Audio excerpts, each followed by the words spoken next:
I don't think I'll ever forget the moment I realized my life had been quietly crumbling around me.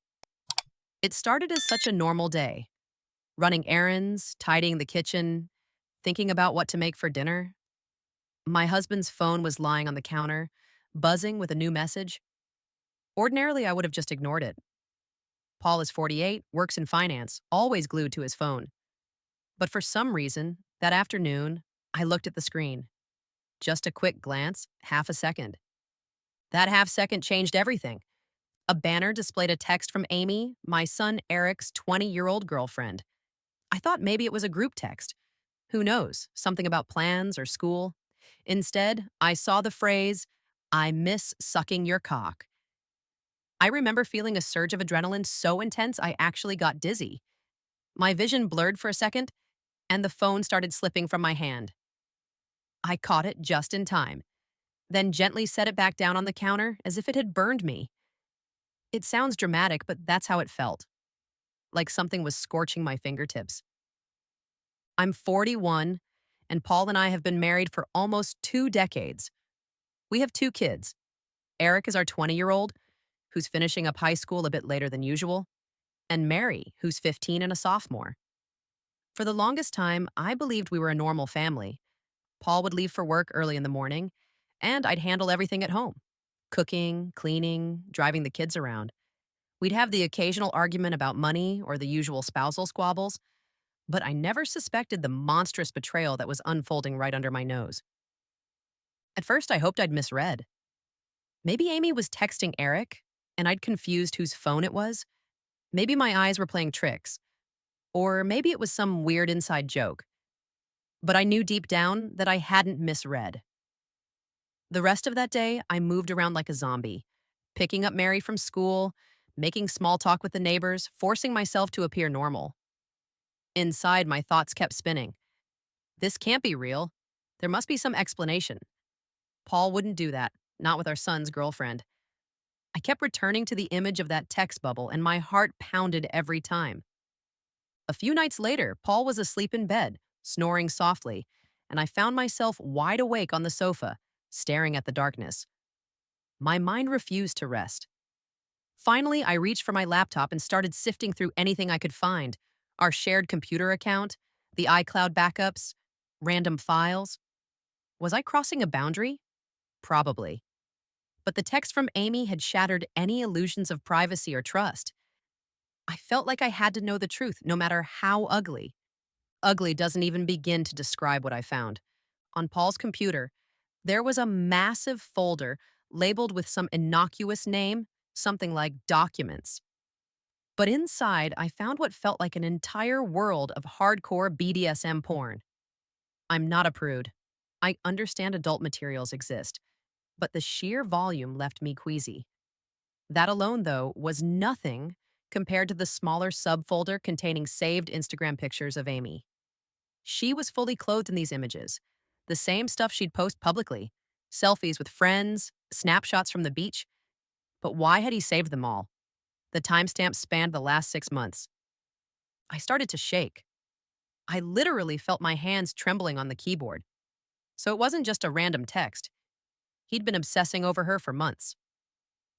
My mind began to race, recalling times he'd linger in the living room when Amy visited, or how he'd ask random questions about how her classes were going, if she'd gotten a haircut. I used to find it sweet that he took an interest in Eric's girlfriend. Now it felt sickening. That night, I barely got an hour of sleep. My thoughts spiraled into the what ifs. What if they'd been intimate in my own bed? Was that thong I found in our bedroom a month ago really Mary's? Like I'd tried so desperately to rationalize? And how had I been so naive? I'd always suspected Paul might be capable of infidelity. He'd grown distant, and we hadn't been intimate in a long time. But this was beyond any nightmare scenario I could have imagined. The next day, I decided I needed solid proof. Something beyond the text banner I'd glimpsed and a handful of questionable pictures. So whenever Paul left his phone unattended, I used those moments to dig deeper. I'd see lines like, "Wish you were here," accompanied by sexual innuendos and explicit photos. Then I discovered entire threads that made my stomach twist. They talked about me, mocking my body, my age. Paul wrote that I was old and lazy, that Amy was so much better in bed, so much more fun. And Amy would reply with laughter, calling me outdated, and basically insinuating that she was replacing me. I felt this explosion of shame, anger, heartbreak, everything mixed together. I never understood how people could describe heartbreak as a physical pain until that moment, but my chest literally felt like something was squeezing it. I went into the bathroom, locked the door, and sobbed into a towel so no one would hear me. I knew I couldn't keep this to myself, but I was terrified to confront Paul because if I did, the truth would come spilling out to Eric, how his dad was hooking up with his girlfriend. Eric has always been a sensitive kid, a dreamer, the kind who sees the best in people. He adores Amy. He's talked about wanting to marry her one day. How the hell do I break this to him? My mind reeled with the potential fallout. I called my brother that afternoon. He's a tough as nails lawyer with a reputation for cutting through nonsense. I told him through tears that Paul was cheating on me. I said nothing about Amy at first, just that he was unfaithful. My brother's reaction was immediate. Get proof. Don't tip him off. I'll help you. So that's what I did. For the next week, I gathered screenshots of texts, phone call logs, downloaded every saved image I could find. I discovered that Paul was also on multiple dating apps, clearly targeting women in their late teens to early 20s. The preference filter, the likes, the messages, it was all so blatant. He also had countless accounts on sex chat rooms and forums, and I learned he'd blown a significant chunk of money on OnlyFans. Part of me almost laughed at the irony. For years, he'd harped on me for overspending if I bought new clothes for Mary. Meanwhile, he was pouring money into some bizarre fantasy life online. The final straw came when I found hidden drawers in our bedroom. They were disguised behind extra blankets and towels, cuffs, blindfolds, various sex toys, and scandalous outfits, including what looked like a Catholic school uniform and a French maid costume. It's not that I'm shaming kinky preferences, but the context of him hooking up with a 20-year-old, especially our own son's girlfriend, made it feel twisted and predatory. Once I had my proof, I couldn't stomach staying in the house. I picked up Eric and Mary from school. They were both puzzled as soon as I pulled up. Because I rarely do that, usually they take the bus or drive with friends. We drove in silence for a bit, and then I said, "We're staying at your uncle's house for a while." Mary asked why, and I just broke down, sobbing at the wheel. I ended up pulling into a grocery store parking lot to collect myself so I wouldn't cause an accident. It was in that parking lot that I told them, haltingly, tearfully, that their father was having an affair. I still couldn't utter the words about who it was with right then, so I kept it vague at first. I said something like, "It's someone you know," but Eric pressed me for details. He's not a child. He kept asking, "Mom, who is it? Just tell me." I tried to avoid looking at him in the rearview mirror, but eventually I had to say it. "It's Amy." Mary screamed, "What the hell?" While Eric just went silent. The color drained from his face. He sat back looking dazed and quietly said, "That can't be true, Mom." I wanted so badly to tell him I was mistaken, that I'd misunderstood. But I couldn't lie. Instead, I drove us to my brother's house in absolute silence, feeling like the worst mother in the world for not protecting my kids from this grotesque betrayal. My brother was waiting for us, his arms open, and I just collapsed into him, sobbing. I half expected Eric to rail against me to say I was making it up, but he didn't. I think he was in shock. Mary, on the other hand, was furious. She demanded to see proof, and I showed her some sanitized versions of the screenshots, just enough to confirm the affair without exposing her to the more explicit content. She was shaking with rage. The next day, I forced myself to reach out to Amy's mother. She's been a casual acquaintance. Our paths crossed at school functions. We'd wave politely at each other. I never imagined making a call like this. When I told her the situation, she sounded stunned. She asked me to forward what I had, so I did, and she lost it. We arranged to meet in a neutral place, her house, without Amy present initially. When Amy came home and was confronted, she supposedly cried, insisted she and Paul were in love, that no one else could understand them. My stomach turned when I heard that. I realized she truly believed in some twisted romantic narrative. She told her mom that they only got physical recently, but that he'd been a mentor figure before that. Even retelling it now, I feel nauseated. Meanwhile, I still hadn't had a direct confrontation with Paul. My brother pushed me to handle it from a safe environment, so eventually I FaceTimed Paul. I made sure to record the call for legal reasons. On the screen, there he was, sweaty, his face flushed with panic. He started talking over me immediately, yelling about how I was taking everything out of context, how I had no right to hide our kids from him. He refused to address the actual screenshots, insisted nothing was real, and that I was blowing things out of proportion. I told him I'd seen everything. He then launched into some absurd defense, claiming I was the one who had driven him away. He had the nerve to say that if I'd been a better wife, he wouldn't have needed to look elsewhere. That moment, I felt my blood run cold. I've known him for 20 years, and I'd never seen him so desperate. Suddenly, he just ended the call. One moment, he was ranting about how I couldn't keep his kids from him, and the next, the screen went black. The emptiness afterward was surreal. It took me a second to process that he'd actually hung up on me. My hands were shaking so badly that I nearly dropped my phone. Soon after, my brother and I started the legal process. He filed paperwork for me to get temporary sole custody of Mary, plus a restraining order against Paul. Obviously, Eric is 20 and finishing high school, so he can decide for himself, but as of now, Eric wants nothing to do with his father. We're all staying at my brother's place, which is thankfully large enough to accommodate us, and he has an advanced security system installed for his law practice. That's given me a small sense of relief, though I still worry about Paul confronting us in a rage. I don't think he's physically violent, but I didn't think he'd sleep with Eric's girlfriend either. Clearly, I don't know him at all. Mary's been trying to piece together signs from the past year or so. She remembers random incidents where Dad would ask her and her friends all these questions. Are you guys the popular crowd? Who's the prettiest one among you? She never took it too seriously. But now she sees it was part of a creepy pattern. Her friend told her that she always felt like Paul was staring at them, especially at their legs or their outfits. Hearing that made me want to scream. I was so blind, so busy trying to keep our family running, that I missed all these red flags. Eric, on the other hand, is dealing with heartbreak on a catastrophic scale. He lost his dad and his girlfriend in one shot. He told me he needs to see a therapist, which I fully support. He scheduled an appointment and he's been going, trying to work through the betrayal. He's calmer than Mary, but I know him well enough to see he's in agony inside. Sometimes late at night, I hear him moving around in the guest room, pacing or quietly crying. It breaks my heart. I check on him, but he mostly just wants space. The only thing he's asked of me is that I don't let Dad come near him for now. As part of the fallout, we reported everything to the authorities.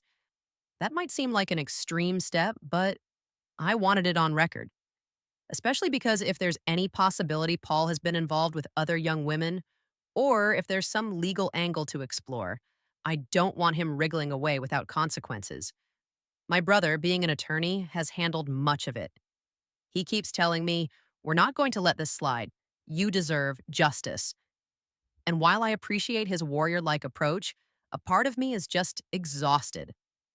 I never wanted to be in this position, fighting tooth and nail against the man I once loved, the father of my children. But I also know I can't roll over and let him sweep this under the rug. Amy's mother and I still talk occasionally. She updates me on how Amy is coping, which, from what I gather, is poorly. Amy's in a deluded state, blaming me for keeping Paul away or ruining their future. She believes they're going to end up together. She even thinks I photoshopped the dating app profiles. It's almost cult-like, the level of devotion she has to him, or to this fantasy of him. Her mother has tried to push therapy, but Amy refuses. It's tragic because I see Amy as both a betrayer and also a victim of his manipulation. She was vulnerable, came from a broken home, and Paul must have played the role of wise mentor until it slid into something sexual. The power dynamic alone is horrifying. Meanwhile, I'm trying to keep daily life somewhat steady for Mary, enrolling her in therapy as well, though she's hesitating. She says she'll go when she's ready. She's angry, and at 15, anger is easier to deal with than pain. She's also reached out to her close friends, letting them know we're staying with her uncle. She's sworn a couple of them to secrecy about the real reason, but rumors have started floating around anyway. Teenagers talk, and eventually the truth will come out. I worry about Mary's well being at school. The tension, the potential bullying if people spin this story in the wrong way. But one crisis at a time, I guess. I've started mental health checkups for myself as well, though it's hard to find the time. For so long, I let my self esteem erode under Paul's subtle criticisms. He'd comment on my weight, my wrinkles, how I was letting myself go. I never realized it was part of a broader pattern to demean me while he pursued younger women. Now I see it clearly. It hurts, but at least I see it. I keep telling myself that once the divorce is final, once I get through the legal hurdles, maybe I can start rebuilding. A new life with my kids, free from his toxicity. That's the crazy part of this entire mess. I'm still not done. I can't just wave a magic wand and undo our marriage.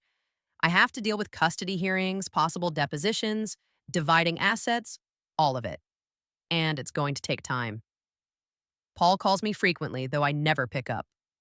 My lawyer insists I shouldn't unless it's absolutely necessary. The voicemail transcripts are bizarre. Half are rants, half are sobbing pleas. He's panicking, I can tell. He knows if the authorities dig deeper, or if the courts see enough evidence, he could be in serious legal jeopardy. And I think about how, just a few months ago, my biggest worry was paying the mortgage on time and whether Eric would pass his finals. Now, everything has turned into a fight for my family's emotional survival. It feels unfair and horrible, but also clarifying. There's no going back to the way things were, and maybe that's a good thing. I don't want to keep living in ignorance, trusting a man who secretly preys on women young enough to be his daughter. Sometimes in the quiet hours, I grapple with guilt, wondering if I should have noticed things sooner. Maybe if I'd confronted Paul at the very first sign of infidelity, he wouldn't have escalated to Amy. But then I remind myself that he's an adult who made these choices, no matter what. He betrayed me and put our children through an unimaginable trauma. That's on him, not me. So here we are, in limbo, living at my brother's place. Eric, Mary, and I are crammed into two guest rooms, trying to carve out some semblance of normalcy.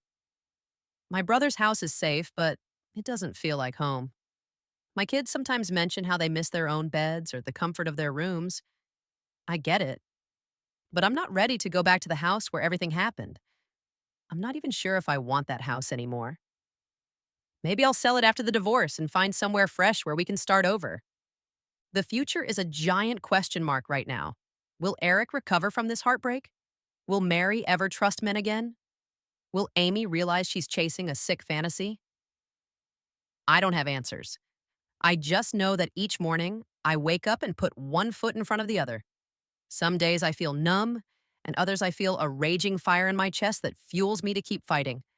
I keep telling myself, I will not let Paul's betrayal define me. But it's hard. It's so hard. Especially when every few hours something reminds me of him.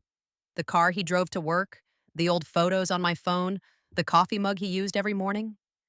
I alternate between anger, sadness, and a strange sense of relief that I'm no longer in the dark.